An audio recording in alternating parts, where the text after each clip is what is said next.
Hi everyone, we are FiduciaEdge. FiduciaEdge is a cybersecurity company which focuses on IoT security, also the edge computing security. So as we know, nowadays we have a lot of smart industry applications, including new applications and also new devices, new IoT service. But actually, those kind of the new stuff actually create a new weak link in the cybersecurity. How serious? For example, for the IoT cyber attacks, it actually grows 66% in a year, which is the #1 growth. And most of the security methods, including the VPN, the firewall, is not able to put on loads of the small devices, which we call the IoT gateway and also the edge servers, because they are too small and too weak. They are not allowing those kind of service to run on it. To solve this kind of problem, FiduciaEdge, we gather a lot of the talents and also the professionals to build this company. We come up with FiduciaEdge FECP, also the Trust Anchor service.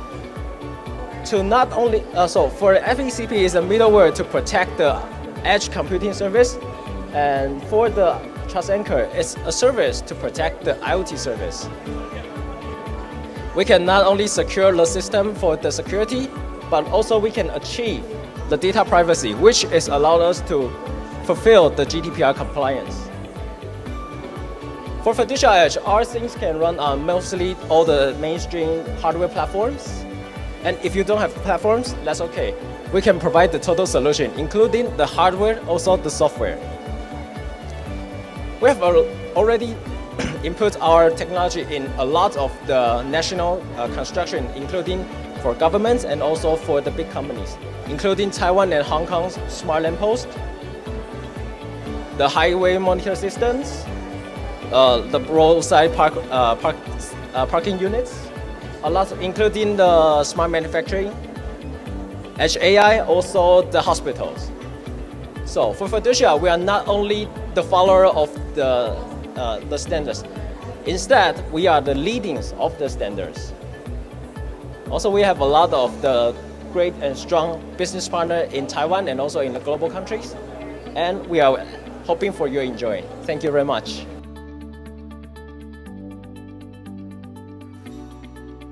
Good morning, everyone, and welcome back to the Taiwan Tech Arena Pavilion here live at Innovex 2023. Today, we have a session called Meeting TTA Startups, and with us today, we have FiduciaEdge. And today with us, the representative from FiduciaEdge is the BD manager, Owen. Thank you so much for joining us today, Owen. Thank you very much. And thank you for the wonderful pitch you just delivered earlier today. So my job, in short, is to introduce your company, but also let you tell us a little bit more about what you guys do. Okay. So this is a chance for the passing by audience to listen to what your company does, but also for the viewers online to get a feel of what you do. So could you just, first of all, the name is very special, FiduciaEdge. I sense there is something special about Fiducia. Yes, so FiduciaEdge, so the words Fiducia is actually Latino. So that is mean the trust. So FiduciaEdge means trust edge, which is what we are doing is the cybersecurity and the trustworthy in the edge computing. So that is why where the names come from. Okay, yeah, so that definitely makes sense. Make sure that your name also refers to what you deliver, right? And what you focus. Thank you. So in short, if you could give a general description that everyone, even a new beginner coming to technology that doesn't have a lot of experience in the technology world, they can understand what does FiduciaEdge do. Could you do that? Okay. So frankly speaking, everyone knows we are now living in a smart city era, which means we have a lot of new AI, new IoT service, a lot of new stuff. But most of the new stuff is actually creating the new weak point in the cybersecurity. And it's not really easy to defend them for example, in firewall or in VPN, those kind of the old methods. Mostly because these kind of the devices actually not that big as the server, not that big as the computer. It's kind of weak compared to the big machines. So they're not really able to deploy the heavy load cybersecurity stuff on it. But this is really dangerous because you are not putting this in your room, you are putting this on the road, on the traffic light. on the smart lamppost, on the factory field side. So these are the really valuable for hackers because it is easy to attack. And the effect is kind of the same for hackers to attack these and attack your servers. But this is much more easier for them. Yeah, because this is accessible, right? As you say, for smart city, the crucial part is that these are installed around the city in different locations. But these often are public accessible locations. Yes, Yeah. that's right. So currently, your company then develops the cybersecurity solution for this kind of hardware, right? Yeah. Is that correctly understood? Yes, you can put it that way. Okay. So currently you're present in the Taiwanese market, right? Do you have any existing partners here in Taiwan already that where you have implemented your service? Actually, we have done a lot of business with not only the big company but also the government.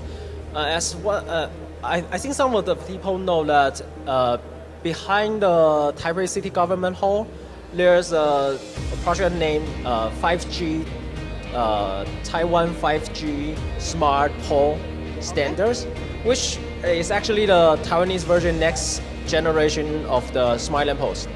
Okay. Which the features actually include the 5G, the whole area Wi-Fi, IP cam on it, and a lot of IoT sensors, a lot of the new sensors, and also a lot of the edge computing, which is, it basically is the critical infrastructure for the smart cities. So the one behind Taipei City Hall, so it's called 5G Smart Pole. Smart Pole. So this is a critical structure here in Taiwan, in Taipei City, that controls the smart city infrastructure here in Taipei City. Yes, the pole itself is the infrastructure. Okay, and it's all collected in one point. Yep. And therefore, of course, it needs cybersecurity. You're right about that. So currently you're working with Taipei City government, correct? Yes. What about other governments in Taiwan? It's not, because Taipei is actually a pilot city in Taiwan, like everyone knows. Yeah. So all the best and the newest technology will start from Taipei. I think that's without question. Testing it out in Taipei first. So Taiwan, as you say, or Taipei is the pilot city here in Taiwan. So a lot of things like even I think Kaohsiung is also catching up on that, right? Yes, we are also deploying the same stuff in the Asian Bay, the Yawan. Yawan? Yes, Yawan. Asian place in Yes. Kaohsiung. For that, we are actually collaborate with another big. I'm not sure whether can I read their name because of the NDA, but we actually collaborate with the big company and we will deploy the smart pole in Yawan also. Okay, so currently FiduciaEdge is present in 2 cities here in Taiwan, right? For government corporations. So Yes, one for is governments. in Taipei, where you do the Taipei City Hall or Taipei City Smart Infrastructure. Yep. You are helping to secure that for cyber, right? Yes. Cyber attacks. And then you are launching right now in Kaohsiung. There is no need to mention the name. I do understand this is a sensitive issue. Later on, when you guys make the official announcement, or it's later on in the process, maybe you will be able to share that. For the moment, let's keep it. Let's Thank keep you it very much. under Thank you the for wraps for that. understanding. But it's exciting to hear that you guys are also going to be part of Kaohsiung and launching in Kaohsiung, because I think Taipei and Kaohsiung are the pilot cities here in Taiwan. I think for Taipei, of course, a lot of new things I remember with the biking lanes, with the 5G infrastructure, MRT, everything is usually tested out in Taipei first. They're quick to implement, and I think Kaohsiung is usually the next step. Yep. And I think when you consider Kaohsiung in terms of Taipei, which city do you think it's easier to implement? It still need to be in Taipei because it's not only because of of course, if you're talking about the landfill, Kaohsiung is bigger, but in Taipei we are nearby Hsinchu. Yeah. So all the components, all the suppliers is kind of much near with Taipei, and also Taipei got more resource, and everyone is much more acceptable for the new technology. Also, the big companies' headquarters they are in Taipei. So this kind of the security issue actually is much more easy to deploy with top down instead of bottom up. Yeah. So that is why I will. Does that have something to do with the collection or the balance of local companies with international companies here in Taipei? Because I think there's a lot of headquarters, like, right, we have Google, we have a lot of foreign international headquarters here in Taipei as well.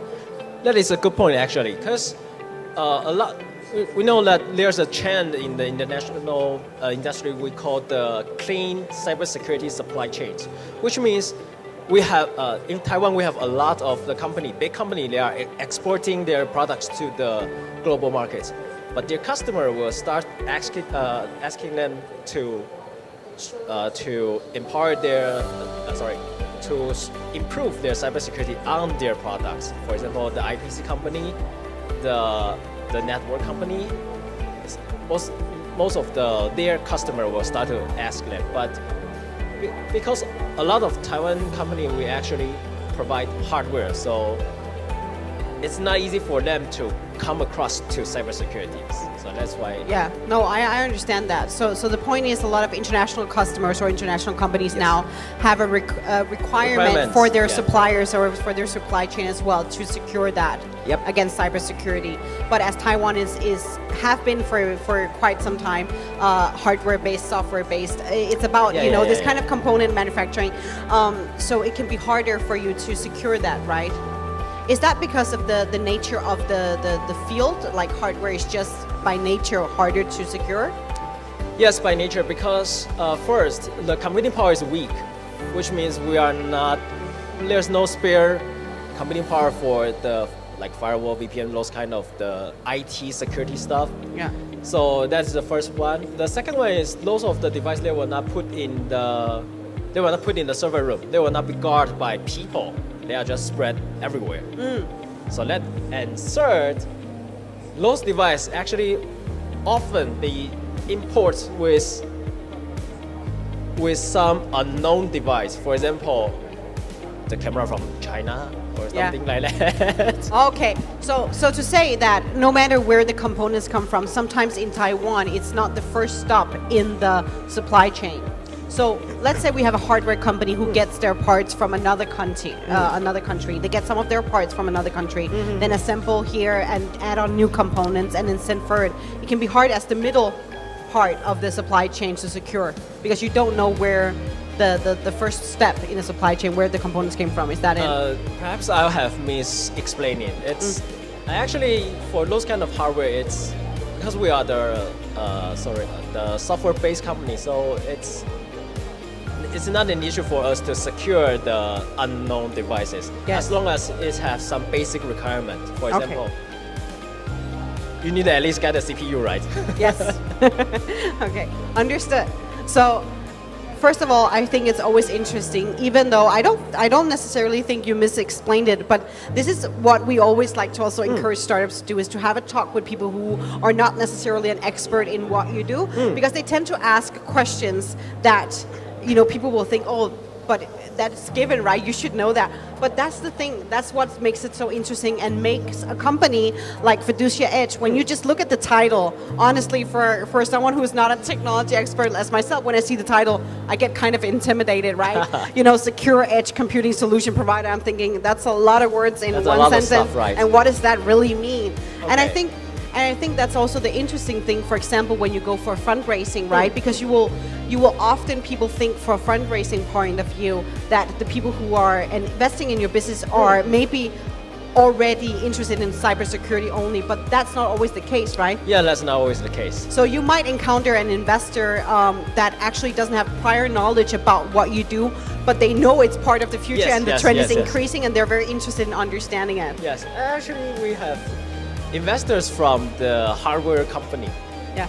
Of course, the security company also, we have multiple investors from with or without the knowledge of cybersecurity, but they know that is the next step and they know that is the big issue for them. Yeah. So if people don't know what is we call the security in the edge computing, let's make an example. So what is actually edge computing means?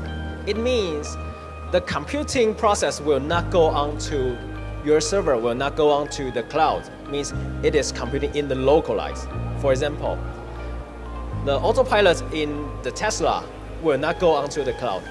It will directly computing in the Tesla. in the car computer. So imagine if that computer get hacked, which means hackers is easily, it can destroy your autopilot system, or he can even remote your car.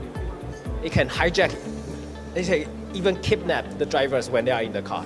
So those are the really big issue, and it's already happened before. Oh, of course not Tesla, but already happened before. I hope not, because I'm a proud Tesla owner. So please let me know if that Oh, happens. you're a Tesla owner? I am. I will let you know. Let me know, please. So those kind of are why we say the edge computing security is really important, because most of the computing, they are not going to the cloud. So some of the situation, the cloud is not really immediate. The cloud is not able to immediately control the edge devices. It's harder to access edge devices yes, compared yes. to cloud computing, right? Yes. Okay. And okay, so AWS, Azure, Google Cloud, they are much more powerful than Tesla car computer, right? Yeah. So why should I attack them? I just attack your Tesla, let's say Exactly. That's more direct, right? now. Yep. And people will consider, okay, Tesla is a smart vehicle. Of course, it's got the easier to attack because Yeah. it's a smart vehicle. Yeah. But that's not the truth. We can actually remote the regular vehicle too. Oh. Yes. That- It's on the, I mean, I don't want to say the brand, but No. American car. It has happened before. Yeah, it's happened before. Okay. You So can- that's kind of interesting then, because it seems that then there is a lot bigger need for a service such as the one FiduciaEdge offers than we may necessarily think. Because a lot of us, as you mentioned, tend to think about smart devices, anything that has to do with things that are online. So a lot of people will think like a general car, or the ones we know as that are not smart cars, just a general car, that they won't be a victim of this kind of situation, but they may indeed also be. Oh, they will. Okay, so that is quite interesting. I know that FiduciaEdge is present in a Taiwanese market. Yep. What is your next step in terms of global expansion? So for the global expansion, actually we are now developing the market in Japan and also the Euro company, because they have GDPR. But in Euro company, we are most likely so far we are mostly deployed our technology through our customer, like the Okay, IBC company. so your customer may be a large international corporation, and then because they're we follow present in them. different Yep, locations, yep. then you get an entry into those markets yeah, as yeah, well. yeah. So, what is a market that you are not currently involved in, but is on the wish list for the next step to go? US. The U.S. Yeah, the US. So this is also encouragement, of course, to our viewers, but also any audience present here at Innovex. And also the South Asian country is what we are now South Asian. approaching. Yes. Is there any reason particular, because this is quite different? I mean, of course, globally we have 7 continents, and you're going for the U.S. is given it's a big continent, Okay, but so- South Asian market is often overlooked. So why are you targeting that? Because South Asian country, recent years, they are actually they are growing really fast, and their city is becoming smarter and smarter. I mean the city itself, which means they have a lot of new kind of what we so-called the IoT solutions or the different smart city solutions, and a lot of those kind of solutions actually provided by Taiwanese company. So that's why. Actually, that makes me wonder, looking at history in general, as I mentioned, Southeast Asian countries are often overlooked as a target market for this kind of service. What I find interesting is that you mentioned that they are actually developing quite fast recently. Do you also think that has to do with that they often take a backseat position, watch what the other countries do, and once that makes sense, they then catch up really fast? Of course. Because it seems to me that Taiwan, Japan, South Korea, these countries here, they are always very fast moving when it comes to implementing new technology. Then we have countries, Indonesia, Vietnam, Thailand, other Southeast Asian country, who tends to move a little bit more cautious.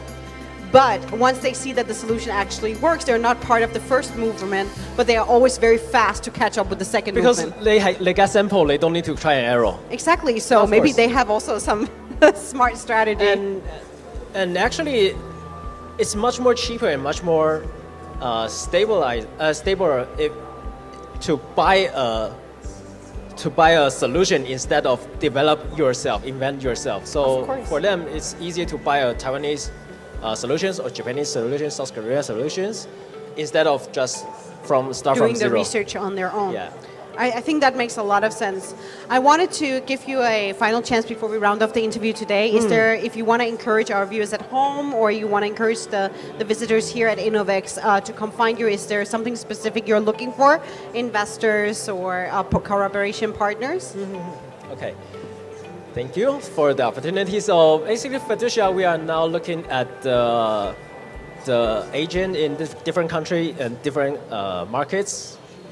And investor, so far we have just finished our pre-A round and congratulations on it's that. Great. Yeah, thank you very much. So, but we are open with the investor, of course, but that is not the first priority. The first priority for the FiduciaEdge will be the market expand and also the way to export to other countries. That is what we are looking for, and of course, business.